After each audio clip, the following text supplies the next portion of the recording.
আজকে পার্ট 2 শুরু হচ্ছে সিম্পল ইন্টারেস্টের। আগের দিন কোশ্চেন নাম্বার 7 কে আমরা হোমওয়ার্ক হিসেবে দিয়েছিলাম। আজকে যারা পারোনি তারা একবার দেখে নাও, আর যারা পেরেছো তারা স্কিপ করতে পারো। কি বলছে? The some lent at 5% per Anam simple interest. Lent মানে হলো ধার দেওয়া। হ্যাঁ, দ্য সাম 5% পার অ্যানামে বার্ষিকে সিম্পল ইন্টারেস্টে ধার দেওয়া হয়েছে, দ্যাট প্রডিউসড যা দিয়েছে মানে তৈরি করেছে ইন্টারেস্ট অফ রুপিস 2.00 মানে 2 টাকা পার ডে, মানে যেটা এমন ইন্টারেস্ট দিচ্ছে যেটা প্রতিদিন 2 টাকা করে পাওয়া যাচ্ছে। তাহলে কি বলছে? আসল কত? আসল জানি না, ধরি আসল সমান x টাকা। ওকে, তাহলে আমরা জানি I সমান পিটিআর। ঠিক আছে, এবার I সমান পিটিআর মানে I কত? I হলো 2 টাকা, তাই না? পি কত? x টাকা। টি কত? আচ্ছা, এই 2 টাকাটা কত দিনে হয়েছে? t is equal to 1 day, এখানে লিখে দিতে পারো বা উপরেও লিখতে পারো, equals to 1/365 ইয়ার, তাই না? 365 দিনে 1 বছর, এই তো হয়। তো এইটা সাইডে এরকম করে লিখে রাখবে। তারপরে এই দেখো 365 লিখে দিলাম, আর ইন্টারেস্ট রেট 5%, তাহলে 5/100, 5 দিয়ে 73 হয়ে গেল। এবার এক্স দিয়ে গুণ করে দাও, 73 দ্বিগুণে 146, তারপরে 100, 14,600 টাকা, এইটুকুই আছে। এবার তুমি এই পিটিআর যখন এখন ছোট হয়ে গেছে, তাই এখানে তুমি সাইডে অবশ্যই এগুলো লিখবে। পি সমান মূলধন, টি সমান সময়, আর সমান সুদের হার। ঠিক আছে, এগুলো সাইডে লিখবে, অবশ্যই লিখবে। ফার্স্টের যে ভিডিওগুলো ছিল আমরা স্ট্যান্ডার্ড ভাবে আমরা লিখে লিখে করিয়েছিলাম। ঠিক আছে, তো অতএব নির্ণয় উত্তর বা নির্ণয় উত্তর হলো, নির্ণয় উত্তর হয়ে গেল, কি লিখবে? আসল সমান 14,600 টাকা। ব্যাস, তোমার কোশ্চেন নাম্বার 7 হয়ে গেল। কোশ্চেন নাম্বার 8 কি বলছে? The difference between simple interest received from two different sources on rupees 1,500 for 3 years is 13.50. কি বলছে? যে দুটো জায়গায় আমি 1500 টাকাকে দুটো জায়গায় আমরা রাখলাম, রাখার পরে আলাদা আলাদা রেট অফ ইন্টারেস্ট, কিন্তু 3 বছর পরে দেখা গেল তাদের মধ্যে যে সুদের মধ্যে যে পার্থক্য সেটা 13.50 টাকা। তাহলে তাদের ডিফারেন্স বিটুইন দেয়ার রেটস মানে সুদের হারের যে পার্থক্য সেটা নির্ণয় করো। মানে মূলধন সবার ক্ষেত্রেই 1500 টাকা, তাই না? ধরি প্রথম ক্ষেত্রে সুদের হার R1%,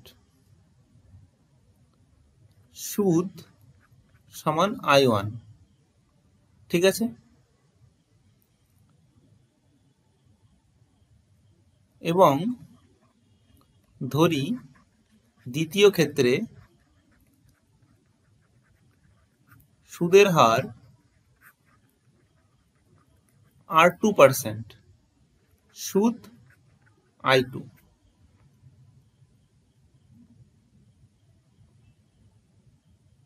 অতএব প্রথম ক্ষেত্রে I1 সমান কত হবে? 1500 ইন্টু টি কত? 3 বছর, আর পার্সেন্ট কত, R1/100, এখানে কেটে দাও 45 R1। দ্বিতীয় ক্ষেত্রে, কারণ কি বলেছি 1500 টাকা সবার জন্য মূলধন সমান 1500 টাকা প্রদত্ত। দ্বিতীয় ক্ষেত্রে কি হচ্ছে, I2 সমান কত হচ্ছে 1500 into 3 into R2/100। Same problem, শুধু 45 কত হচ্ছে R2 হয়ে যাচ্ছে। তাহলে প্রশ্নানুসারে কি বলেছে, প্রশ্নানুসারে এই I1 মাইনাস I2 সমান 13.50, তাই তো? তাহলে এখানে বলেছে 45 R1 মাইনাস 45 R2, 13.50, এটাকে 100 তুলে দাও, 45 R1 মাইনাস R2 হয়ে গেল। তার মানে এখানে 0 0 কেটে দাও, 135/10 এটার এখানে আসছে। হ্যাঁ, তাহলে আমি কি করছি, এখানে চলে আসছে আবার R1 মাইনাস R2 সমান 135 10 ইন্টু 45 হয়ে গেল। ঠিক আছে, এইবার দেখো এইটা দিয়ে কেটে দাও, একবারে 3 হয়ে যায়। তার মানে R1 মাইনাস R2 এটা সমান 0.3% হলো না? 0, এইটা এই 3/10 মানে কি, 3/10 মানে হলো 0.3। তাহলে এইটা হলো এই যে দেয়ার রেট অফ ইন্টারেস্টের পার্থক্য হয়ে গেল। আমি পেলাম কত, তাহলে তাদের পার্থক্য হলো 0.3%। ওকে, তাদের সুদের হারের পার্থক্য হলো 0.3। ঠিক আছে, কোশ্চেন নাম্বার নেক্সট যাচ্ছি, কোশ্চেন নাম্বার 9। এখান থেকে একটু স্ট্যান্ডার্ড কোশ্চেন শুরু হচ্ছে। এ পার্সন ইনভেস্ট মানি বলছে 3টে জায়গায় ইনভেস্ট করেছে, একটাতে 6 ইয়ারের জন্য, একটা 10 ইয়ারের জন্য, একটা 12 ইয়ারের জন্য। কত হারে, 10% হারে, 12% হারে, 15% হারে।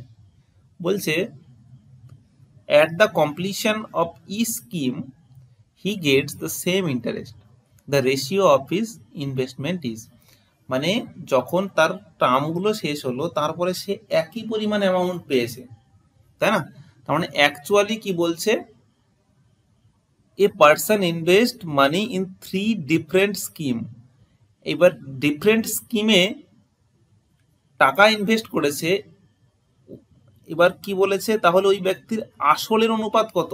আসল কিন্তু প্রত্যেকের আলাদা আলাদা, কিন্তু যখন সুদ পেয়েছে সেটা সেম হয়ে গেছে। ধরি, বুঝতে পারলে কি পারলে না, 3টে স্কিম আছে। ধরো আমি 3টে স্কিমে একটা X টাকা, একটা Y টাকা, একটা Z টাকা ইনভেস্ট করেছি। 6 বছরের জন্য X টাকা, 10 বছরের জন্য Y টাকা এবং 12 বছরের জন্য Z টাকা। তাদের ইন্টারেস্ট হার ওই 10, 12, 15। এবার যে ইন্টারেস্টটা পেলাম সেটা হয়ে গেল সেম, তাই না? রেসপেক্টিভলি এই যে লেখা আছে, at the completion of each scheme he get the same interest. ওকে, তাহলে ধরি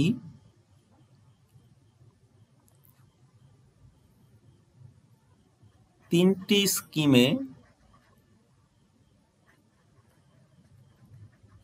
টাকা রাখে যথাক্রমে X, Y ও Z টাকা। ঠিক আছে, প্রথম স্কিমে সুদ সমান কত পাচ্ছি, X ইন্টু 6 বছর ইন্টু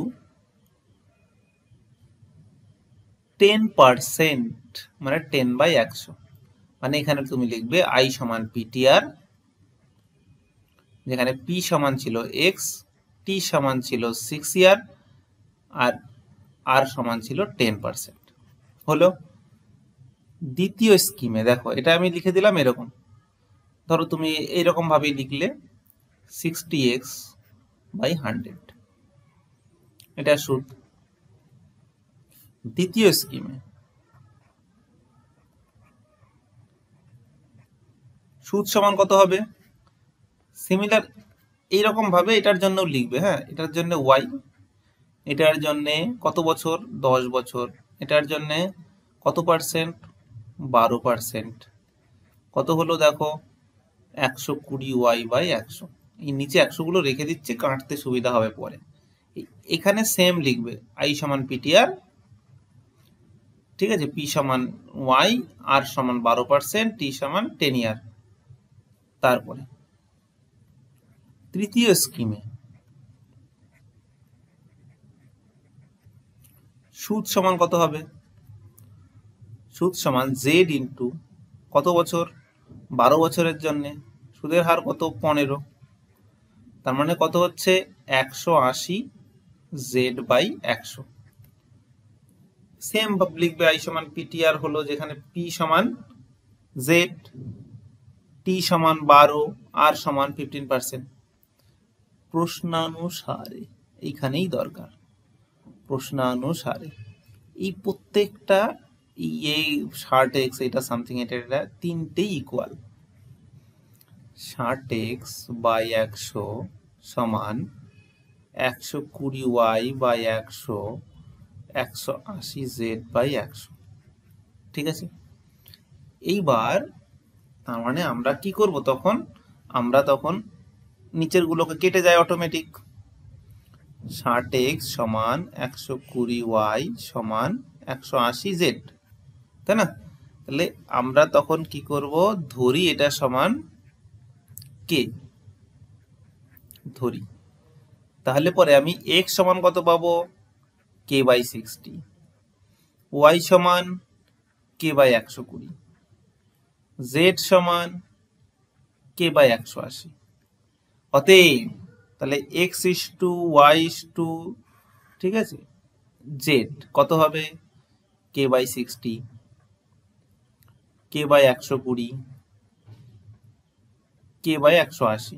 এদের তিনটের লসাগু কত? 180। তাহলে 180 দিয়ে প্রত্যেকটায় গুণ করে দাও, k তো অটোমেটিক উঠে গেল এটা রেশিওর জন্য। তাহলে 1 বাই 60-র সাথে 180 গুণ 1 বাই 120, এটার সাথে দেখো লসাগু কত? 60, না না না, 60, 120 আর 180। দেখো এটার লসাগু হচ্ছে তোমার 360, তাই না? 180 লসাগু নয়, 360 লসাগু। তার মানে 360 দিয়ে গুণ হবে। 360 ইস টু k বাই 180, 360। এবার 60 দিয়ে 6, 120 3, 180 2, মানে হচ্ছে 6:3:2। এইটা হয়ে যাবে, কারণ এই নিচের গুলোর এলসিএম হয় 60, 120, 180, এরকম ভাবে করবে। ফার্স্টে দেবে 10 দিয়ে, দেখা গেল আমার এলসিএম বের করা নিয়ে কথা, 6, 12, 18। তারপরে 6 দিয়ে দিয়ে দাও, এটা 1 2, এদিকে 3, 3 গুণে 6, 36, 10। ঠিক আছে, তাহলে কি হলো? তাহলে ওই ব্যক্তি আসলের অনুপাত কত বেরিয়ে গেল? 6:3:2। ঠিক আছে, তো এইভাবে কোশ্চেন আমাদের সলভ করতে হবে। কোশ্চেন নাম্বার 10 যাচ্ছি। A person lends 40% of his sum of money at 15% per annum, 50% of rest 10% per annum, and the rest at 18% per annum rate of interest. কি বলছে? একজন লোক তার টোটাল মানির 40% 15% ইন্টারেস্টে খাটিয়ে দেয়। যে পরিমাণ বেঁচে থাকে তার 50%কে কি করে? 10% ইন্টারেস্টে খাটিয়ে দেয়। বাকি যে টাকাটা থাকে সেই যে অ্যামাউন্টটাকে 18% ইন্টারেস্টে খাটিয়ে দেয়। এবার বলছে তাহলে এভারেজ অ্যানুয়াল যে রেট অফ ইন্টারেস্ট হলো ওভারঅল হোল সামের উপরে, সেটা কত হবে?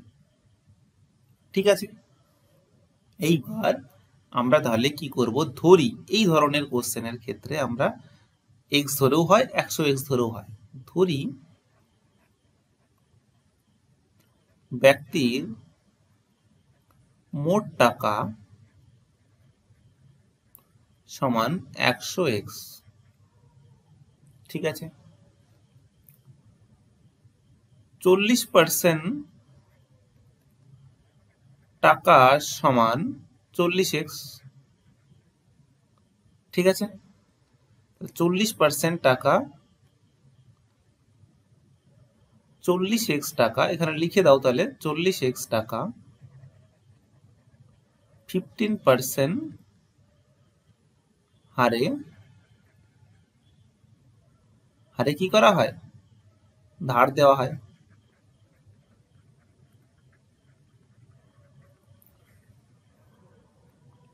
এইবার বাকি টাকা,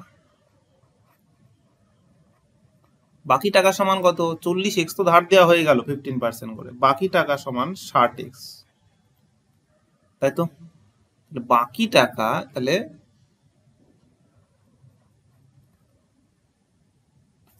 বাকি টাকার 50% সমান 30x টাকা, মানে এরকম ভাবে করবে 50/100 ইন্টু 60x,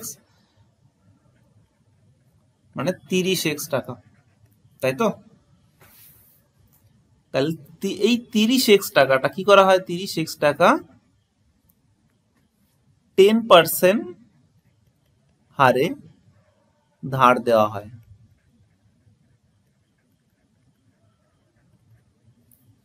তাই তো, তারপরে কি করছে, বাকি টাকা, বাকি টাকা আবার বাকি টাকা হচ্ছে, বাকি টাকা কত, 30x। তাই তো, বাকি 30x টাকা 18% হারে ধার দেওয়া হয়। দেখো, এই লেখাগুলোর মধ্যে এমন নয় যে খনার বছরের মতো এগুলোই লিখতে হবে, তুমি এখানে এডিট করতেই পারো তোমার মতো করে, তুমি ডেসক্রাইব করতেই পারো। ঠিক আছে, এবার তোমাকে দেখতে হবে যে তুমি যেটাকে বলতে চাইছো সেটা যেন এক্সপ্রেস হয়, তাহলেই হবে। তুমি উল্টো পাল্টা কিছু করে ফেলো না, তাহলেই হবে। তাহলে পরে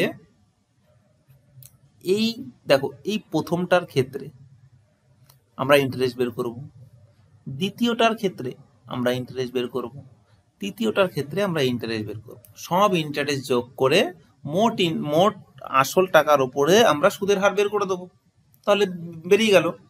তাহলে পরে এই যে 40x টাকা 15% হারে ধার দেওয়া হয়, তাই তো। তাহলে প্রথম ক্ষেত্রে তুমি যদি প্রথমেই করে নিতে তা তো সমস্যা ছিল না, এখানেই যদি করে নিতে এটা, তাহলে প্রথম ক্ষেত্রে লিখতে হতো না। প্রথম ক্ষেত্রে সুদ সমান কত, 40x হলো আসল টাকা, টাইম 1 বছর, প্রত্যেকে অ্যানুয়াল বলেছে, অ্যানুয়াল রেট অফ ইন্টারেস্ট। ঠিক আছে, আর কি বলেছে 15%, 15 এর জায়গায় 100, তার মানে হয়ে গেল, এই 0 কেটে দাও, তাহলে আমরা পেয়ে গেলাম 2, 5, 3, তার মানে অ্যাকচুয়ালি 6x। তাই তো, দ্বিতীয়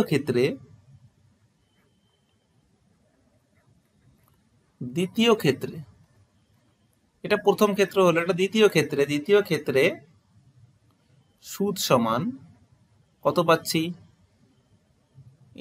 মেন প্রিন্সিপাল হলো 30x, ইয়ার হলো 1, রেট অফ ইন্টারেস্ট 10%, মানে 3x টাকা। তৃতীয়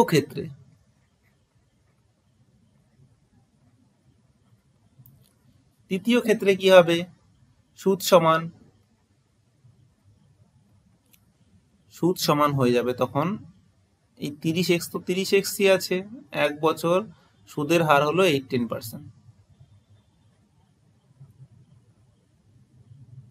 54x/10 সমান 5.4x।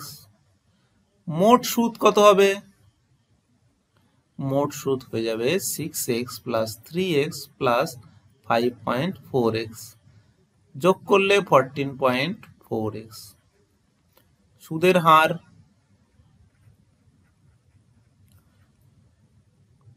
মোট সুদের হার, হ্যাঁ মোট সুদের হার কত হবে 14.4x বাই 100x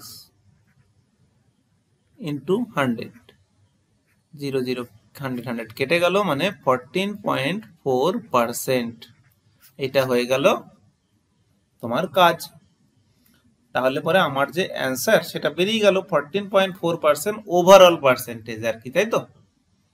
তো এইভাবে আস্তে আস্তে সলভটা করে নেবে। এইবার কোশ্চেন নাম্বার 11 কি বলছে, a sum of rupees 1750 is divided into two parts such that the interest on the first part at 8% simple interest per annum and that on the other part is 6% simple interest per annum are equal. The interest on each part is, কি বলছে 1750 টাকা দুই ভাগে ভাগ করে বিনিয়োগ করা হলো। তাহলে একটা x আর একটা 1750 মাইনাস x। একটি বার্ষিক 8% সরল সুদে, অপর একটি বার্ষিক 6% সরল সুদে। যেখানে প্রত্যেক সুদ পরস্পর সমান, প্রত্যেক ভাগের সুদের পরিমাণ নির্ণয় করো। তাহলে প্রত্যেক ভাগের সুদের পরিমাণ আমরা নির্ণয় করব।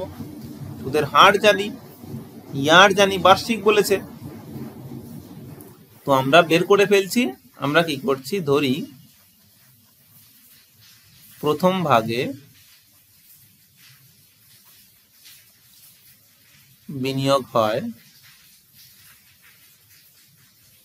হয় x টাকা, অর্থাৎ দ্বিতীয় ভাগে বিনিয়োগ হয় 1750 মাইনাস x টাকা, তাই না? তাহলে পরে প্রথম ক্ষেত্রে সুদ সমান কত, দেখো সুদ সমান x টাকা হলো বিনিয়োগ করা হয়েছে, 1 বছরের টাইম, সুদের হার 8%, 8/100 মানে 8x/100, ঠিক আছে। দ্বিতীয় ক্ষেত্রে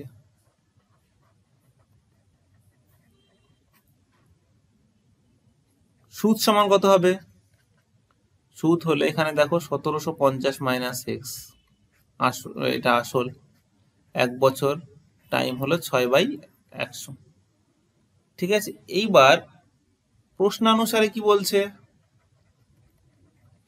প্রশ্নানুসারে 8x/100 সমান 1750 মাইনাস x ইন্টু 6/100টা সমান। তাহলে এইটা দিয়ে এটাকে কেটে দাও। তাহলে এখানে 8x রইল, এখানে গুণ করে দাও, 6 দিয়ে 0, 6 5 6 30, 3 আর 6 17 কত হয় 102 হয়, 5 17 85 আর 17 যোগ করো 102, 102 আর 3 105, এটা হলো। আর এখানে 6x, তাই না? তাহলে 6x এর পাশে নিয়ে আসো, তাহলে যোগ করলে এখানে হচ্ছে 14x,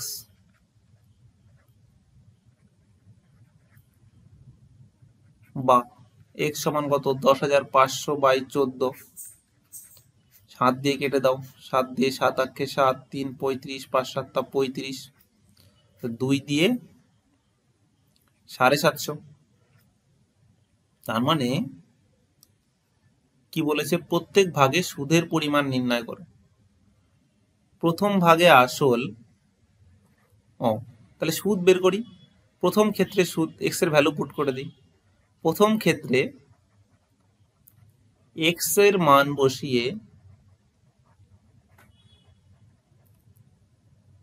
পাই, বা এটাকে 1 নম্বর দিতেও পারো, সুদ সমান 8 ইন্টু 750/100, 0 কেটে দাও, 5 দিয়ে 5 15 75, 2 4 মানে 60 টাকা। প্রত্যেক ভাগের সুদ, এবার সুদ যদি সমান হয় তাহলে দ্বিতীয় ভাগেও, তখন দ্বিতীয় ভাগে কত হবে, দ্বিতীয় ভাগেও তো সেম হবে, দ্বিতীয় ক্ষেত্রে সুদ সমান, তুমি বসে দেখতে পারো দ্বিতীয় ক্ষেত্রে এই যে ব্যাপারটা আছে যে এক্স এর ভ্যালু কত হয়েছিল, এক্স এর ভ্যালু ছিল 750, তাহলে 750 এখানে যদি বসিয়ে দাও তাহলে এখানে প্রথমটায় দাঁড়ায় 1000, তারপরে 1, তারপরে 6/100, 0 0 কেটে দাও তার মানে 60, তাই তো? তার মানে সুদের পরিমাণ, প্রত্যেক ভাগে সুদের পরিমাণ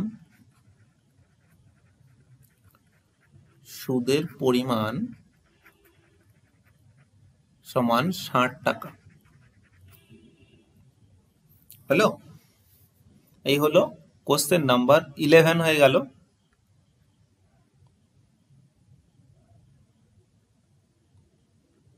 তো এই কোশ্চেনটা তোমাদের জন্য হোমওয়ার্ক থাকছে, তোমরা হোমওয়ার্ক করে আমরা এখানে অফিসিয়াল চ্যানেলের মাধ্যমে অ্যান্সার জানিয়ে দেবো তোমাদের, কারণ এর সলিউশন পাওয়া যাবে না, কারণ এরপরে আবার আমরা কম্পাউন্ড ইন্টারেস্ট শুরু করব। ঠিক আছে, আমরা শুধু সলিউশনটা দেখিয়ে দেবো। ওকে, থ্যাংক ইউ।